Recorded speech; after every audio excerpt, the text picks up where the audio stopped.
আজকে কোরআনের কিছু চমক আমি আপনাদেরকে দেখাবো। কোরআনের একটি গাণিতিক কৌশল আছে। এখানে আল্লাহ পাক বলেছেন ফাতু বিআশরি সুওয়ারিম মিসলি, হে নবী ওদেরকে বলুন ওরা যেন কোরআন শরীফের মতন 10টা সূরা বানায় আনে। এরপর আল্লাহ পাক সহজ করে দিলেন ফাতু বিসূরাতিম মিসলি, যদি 10টা না পারে তাহলে কোরআনের অনুরূপ একটা সূরার মতন সূরা বানায় আনো। বড় সূরার দরকার নাই, সূরা বাকারার মতন সূরা না, ইলা আল ইমরানের মতন না, নিসার মতন না, মাইদার মতন না, আরাফের মতন না।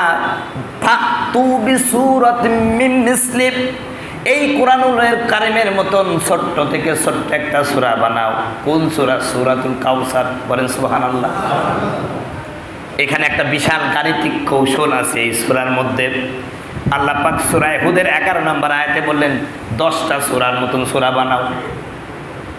আর এই কাউসারের মধ্যে আল্লাহ রাব্বুল আলামিন পবিত্র কোরআনুল কারিমের সবচেয়ে ছোট সূরা সূরাতুল কাউসার, এই কাউসারের মধ্যে আল্লাহ পাক 10টা শব্দ দিয়ে সূরাটা বানাইছে। বলেন সুবহানাল্লাহ। কয়টা শব্দ দিয়ে? 10টা। দেখেন, ইন্না একটা, আতাইনা কা 2টা, কাউসার 3টা, ফাসল লিলি ফাসল লিরব্বিকা ওয়ানহার 7টা হলো, 6টা হলো, ইন্না শানিয়াকা হুয়া আবতার 10টা।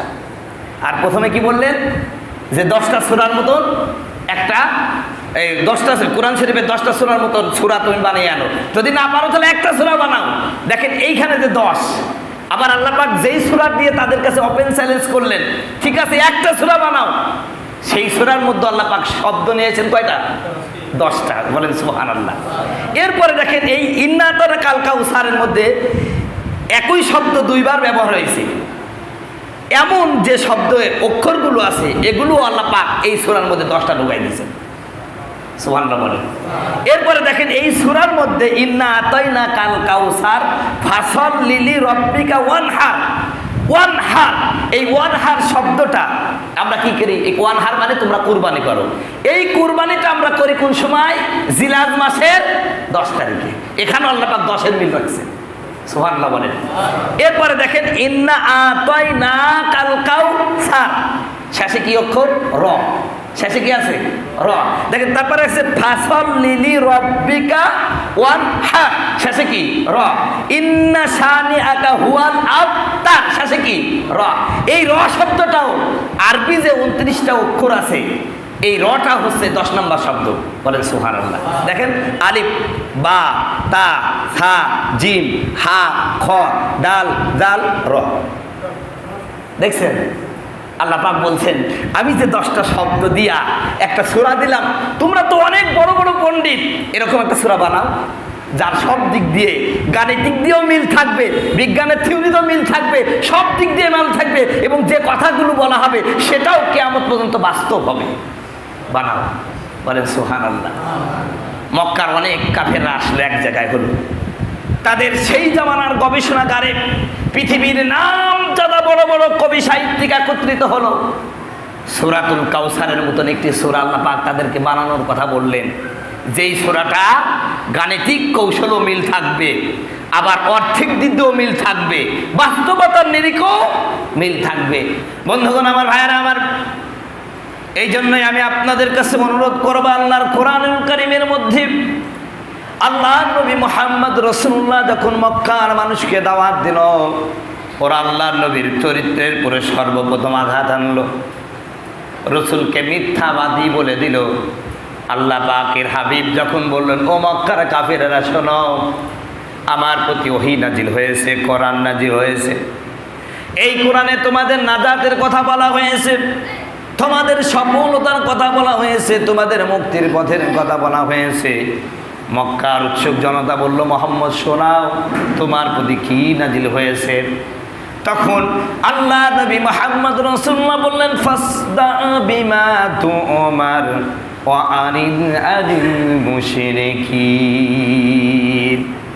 আল্লাহ নবী বলে দিলেন ও মক্কার কাফেরেরা, ওই যে 360টা মূর্তির ইবাদত করছো ছেড়ে দাও, ওগুলো তোমাদের কোনো ক্ষতিও করতে পারে না, কোনো উপকারও করতে পারে না। একমাত্র ক্ষতি উপকারের মালিক হচ্ছে আল্লাহ রাব্বুল আলামিন। তাকে এককভাবে একনিষ্ঠভাবে তাকেই ডাকো, আর কারো কাছে মাথা নত করো না। আমার বন্ধুগণ, আমার ভাইয়েরা, বিশ্বনবী মুহাম্মদ রাসূলুল্লাহ শুধু বললেন, পড়ে নাও লা ইলাহা ইল্লাল্লাহু মুহাম্মাদুর রাসূলুল্লাহ। আল্লাহ ছাড়া কোনো ইলাহা নাই, কোনো মাবুদ নাই, কোনো আইনদাতা নাই, কোনো বিধানদাতা নাই, কোনো হুকুমদাতা নাই। একমাত্র আল্লাহ, কেবলমাত্র হুকুমদাতা, বিধানদাতা, আইনদাতা। অন্য কারো কাছে মাথা নত করো না। মক্কার আবু জাহেল দেখলো মুহাম্মদের এই কালিমা শুধু কালিমা না, এই কালিমা পাঠ করার পরে আমার বানানো কোনো মতবাদী চলবে না। কথা বলুন, সব বাদ দিতে হবে। মুহাম্মদ যেইভাবে বলবে, যেই সিস্টেমে বলবে, সেই সিস্টেমে সমাজ চলবে, মসজিদ চলবে, মাদ্রাসা চলবে, স্কুল চলবে, সব কিছু মুহাম্মদের স্টাইলে চলবে, মুহাম্মদের বলা অনুযায়ী চলবে, আমার মতদর্শ চলবে না। তখনই তারা নবীকে সর্বপ্রথম যেই অপবাদ দিল, ও মুহাম্মদ, তুমি যা বলছো সব মিথ্যা কথা। জোরে বলেন নাউযুবিল্লাহ। এই কোরআন বলতে তোমার প্রতি কিছু নাজিল হয় নাই, তুমি মিথ্যা বলছো। আমার আল্লাহ তখন তাদের বিরুদ্ধে একটা চ্যালেঞ্জ করলেন। মুহাম্মদ, এই মক্কার মানুষগুলো বলে আমি কোরআনুল কারীমের নামে আপনার প্রতি যা নাজিল করেছি এটা নাকি আপনার বানানো। তাহলে তো ওরাও মানুষ, আপনিও মানুষ। কথা বলুন ঠিক কিনা? বরং ওরা ভালো ভালো শিক্ষিত মানুষ। আপনি তো কোনো কলেজ ভার্সিটিতে পড়েন নাই, কোনো স্কুলে পড়েন নাই। এই মক্কার মধ্যে সবচেয়ে জ্ঞানী মানুষটা হলো আবু জাহেল, যার আসল নাম ছিল আবুল হেকাম, বুদ্ধির পিতা। ওরা তো অনেক শিক্ষিত মানুষ।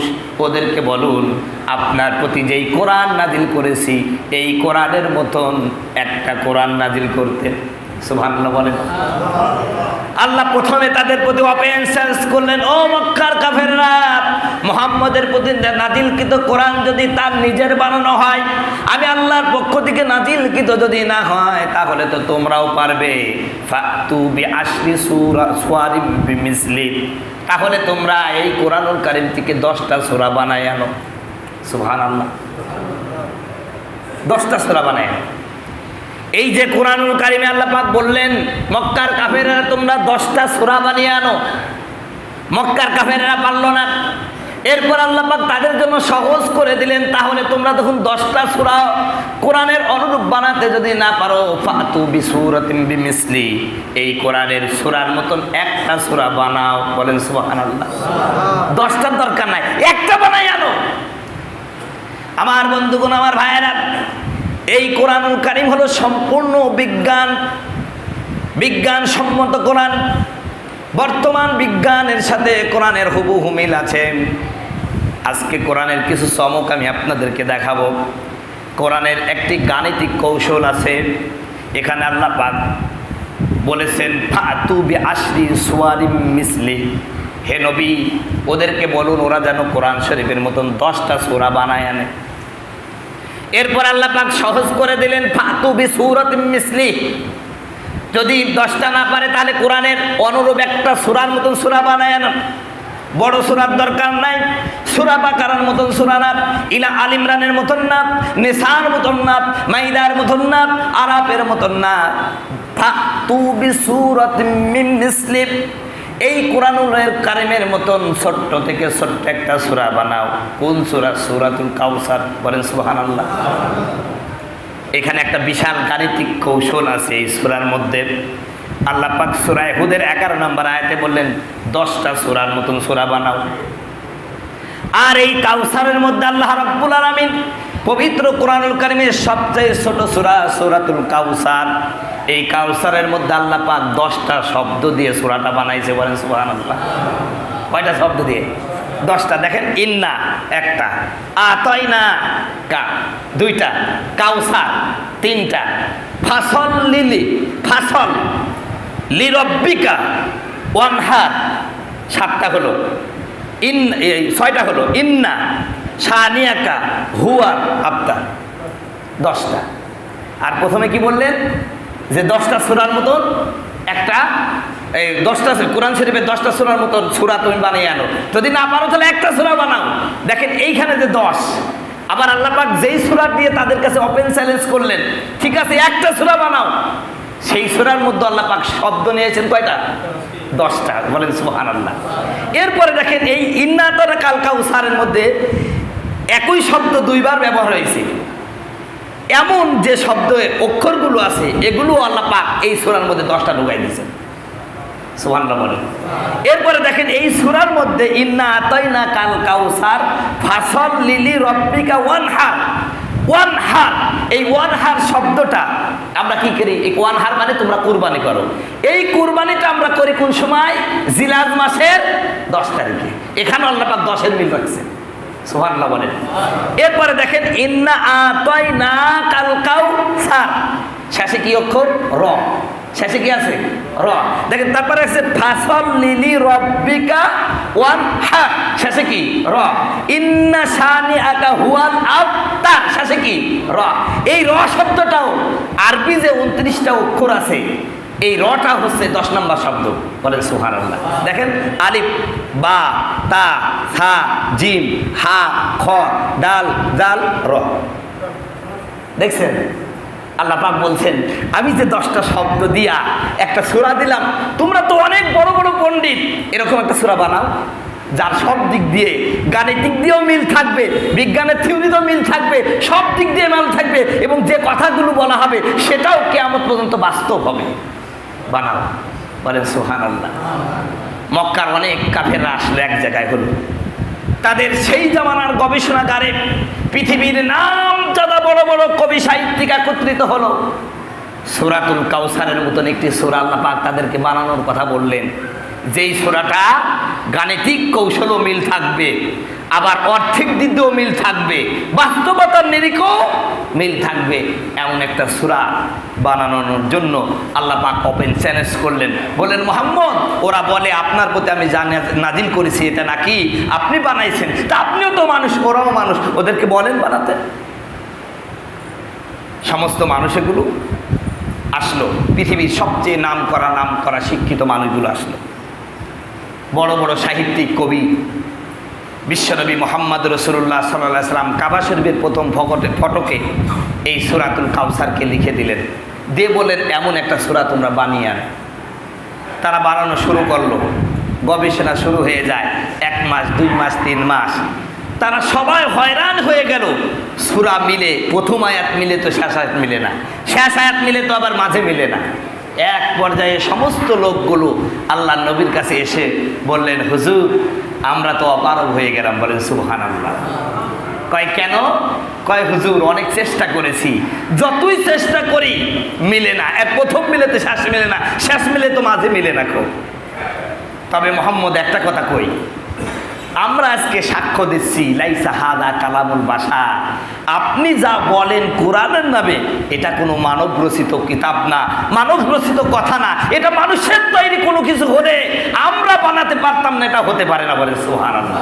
সুতরাং আমরা যখন পারলাম না, কিয়ামত পর্যন্ত পৃথিবীর কোনো জ্ঞানী ব্যক্তি এই কোরআনের অনুরূপ একটা কোরআন, এই সূরার অনুরূপ একটা সূরা বানানোর সাহস পাবে না। বলেন সুবহানাল্লাহ। পেরেছে আজ পর্যন্ত? পৃথিবীতে সবচাইতে বেশি পড়া হয় যে কিতাবটি, সেটার নাম কোরআন। বলেন সুবহানাল্লাহ। এমন কোনো দেশ নাই, এমন কোনো ভাষা নাই যে ভাষায় এই কোরআনকে বঙ্গানুবাদ করা হয় নাই। পৃথিবীর সবচাইতে যে বইটা বিক্রি হয় এই পৃথিবী জুড়ে, সেই বইটার নাম কি? কোরআনুল কারীম। বলেন সুবহানাল্লাহ। এই পৃথিবীতে আপনি বড় বড় বিজ্ঞানী দেখবেন, অনেক বড় বড় বিজ্ঞানী, বিজ্ঞানের অনেক থিওরি মুখস্থ, কিন্তু কোনো বৈজ্ঞানিক যদি বলেন যে তুমি পদার্থ বিজ্ঞানের সমস্ত প্রথম পৃষ্ঠা তো শেষ পৃষ্ঠা মুখস্থ বলো, তো পারবে কি? আমাদের এই এলাকায় অনেক প্রফেসর আছে, ভালো ভালো রসায়নের প্রফেসর, তারপরে পদার্থের প্রফেসর, জীববিজ্ঞানের প্রফেসর আছে কি নাই? আছে না? আচ্ছা, ওর কি A to Z সব মুখস্থ আছে? কিন্তু এই কোরআনুল কারীম পৃথিবীতে একটি কিতাব, যেই কিতাবের প্রথম তো শেষ পৃষ্ঠা পর্যন্ত অসংখ্য মানুষের সিনার মধ্যে ঢোকানো আছে। বলেন সুবহানাল্লাহ। সুতরাং বোঝা যায় এ কোরআনুল কারীম আল্লাহর কিতাব, আর এর ওপেন চ্যালেঞ্জের কাছে পৃথিবীবাসী আজও ব্যর্থ, কিয়ামত পর্যন্ত ব্যর্থই থাকবে। বলেন সুবহানাল্লাহ। তো যাক, আল্লাহ পাক রব্বুল আলামিন এই যে সূরা কাউসারের মধ্যে একটি গাণিতিক একটা কৌশল রেখে দিয়েছেন 10। আবার কোন কোন সূরায় 19-এর গাণিতিক কৌশল আছে, যে 19 আপনি যে দিক দিয়ে মিলাবেন 19 মিলে যাবে। আল্লাহ পাক কেন করছেন? মূলত কারণ হচ্ছে যে কোরআনটা আমি আল্লাহর পক্ষ থেকে নাজিল করা কিতাব, এটার বিরুদ্ধে কেউ যদি চ্যালেঞ্জে বসতে চায় সে হেরেই যাবে, জিতা কারো পক্ষে সম্ভব না। আল্লাহ পাক অসংখ্য নিদর্শন এটা রেখে দিয়েছেন এই কোরআনের মধ্যে, যাতে করে মানুষ বুঝে এ কোরআনুল কারীম মুহাম্মদের বানানো না, মানুষের তৈরি করা না, এটা কার কিতাব? আরো জোরে বলেন। আল্লাহ রাব্বুল আলামিন আমাদের এটা বোঝার তৌফিক দান করেন, সকল বলুন আমিন।